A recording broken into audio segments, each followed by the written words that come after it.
Les trames écologiques, ça fait référence à la préservation et à la restauration de continuité écologique.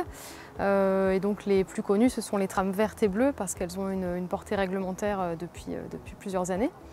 Mais il y a également des trames d'autres couleurs, donc notamment la trame noire qui fait référence au maintien de continuité écologique avec de l'obscurité pour les espèces nocturnes ou les espèces migratrices.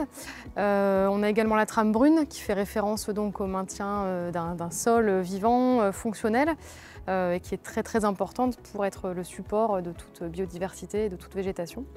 Voilà, on a également d'autres trames qui sont un peu moins connues, comme la trame blanche qui est la trame du bruit, ou encore la trame aérienne. On va retrouver la trame bleue d'un côté qui est associée donc à la coulée bleue, aux cours d'eau, aux zones humides. Et donc là, l'idée, c'est de travailler sur la restauration des continuités aquatiques en enlevant, en effaçant les seuils si on le peut, ou en mettant en place des passes à poissons afin de permettre un maximum le déplacement des poissons et aussi l'écoulement des sédiments, le passage des sédiments en fait. Donc ça, c'est la trame bleue.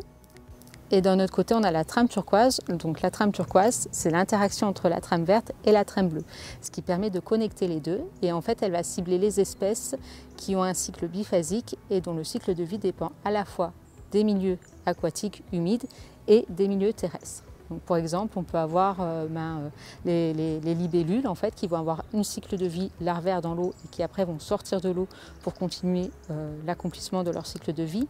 Voilà, c'est toutes ces espèces, les loutres, les castors, il y a tout un tas d'espèces en fait, qui dépendent étroitement de ces deux milieux. Et c'est là-dessus qu'est basée la trame turquoise, restaurer les continuités pour connecter les espaces terrestres aux espèces aquatiques en fait. C'est un concept qui a été développé par l'agence de l'eau Rhône-Méditerranée-Corse à la demande de son conseil d'administration pour pouvoir définir jusqu'où on intervenait sur cette partie terrestre, puisque derrière il faut pouvoir l'accompagner avec un budget qui est limité, d'où la nécessité de définir des priorités en termes de secteur géographique et puis d'approche aussi.